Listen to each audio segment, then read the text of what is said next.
नमस्कार सम्पूर्णमा। आज विश्व क्षयरोग दिवस। हरेक वर्ष मार्च 24 को दिन मनाइने विश्व क्षयरोग दिवसको सम्पूर्णमा शुभकामना। आजको लागि नेपाल र विश्व दुईटैको लागि एउटा गम्भीर स्वास्थ्य चुनौतीको रूपमा रहेको छ क्षयरोग। विश्व स्वास्थ्य संगठनको 2024 को रिपोर्ट अनुसार सन् 2023 मा विश्वभर 1 करोड 8 लाख मानिसहरूमा क्षयरोग पुष्टि भएको अनुमान छ। र दुःखको कुरा के छ भने 82 लाख मानिसहरू मात्रै निदान गरी उपचार गराएका छन्। अब नेपालको कुरा गरौँ। हरेक वर्ष 67,000 केसेसहरू क्षयरोगका केसेसहरू पत्ता लाग्ने गर्छन् र हरेक वर्ष 16,000 मानिसहरू क्षयरोगबाट मृत्यु भएका हुन्छन्। क्षयरोग महिला भन्दा पुरुषमा धेरै देखिन्छ। क्षयरोग दुई प्रकारको हुन्छ, फोक्सोमा लाग्ने र शरीरको एउटा भनेको अन्य भागहरूमा लाग्ने। फोक्सोमा लाग्ने क्षयरोगहरू धेरै देखिन्छ। 80% मानिसहरूमा फोक्सोमा लाग्ने क्षयरोग देखिन्छ। त्यसैगरी सकारात्मक कुरा के छ भने क्षयरोग लागेको व्यक्तिहरू निदान गरी उपचार गराउनेहरूमा निको हुनेको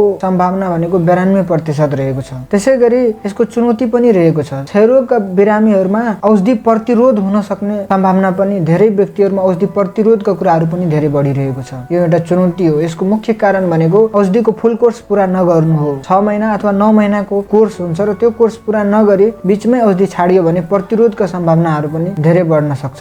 त्यसैले यदि 2 हप्ता भन्दा बढीको लगातार खोकी, खाकारमा लगत देखिनु अनि राति पसिना, ज्वरो आउनु, खान मन नलाग्नु, तौल घट्नु जस्ता लक्षणहरू देखा परेको छ भने तपाईको गाउँ टोल छिमेकमा रहेको नजिकको सरकारी स्वास्थ्य संस्थामा निदान गराउनुस् र यसको उपचार गराउनुस्, औषधि उपचार गराउनुस्। यसको लागि नेपाल सरकारले क्षयरोग कार्यक्रम चलाएको छ, जस कार्यक्रम मार्फत क्षयरोगको निदान निशुल्क र हरेक उपचार औषधिहरू निशुल्क रूपमा प्राथमिक उपचार केन्द्रदेखि लिएर अस्पतालहरूमा निशुल्क रूपमा उपलब्ध गराएको छ। हस्त, धन्यवाद।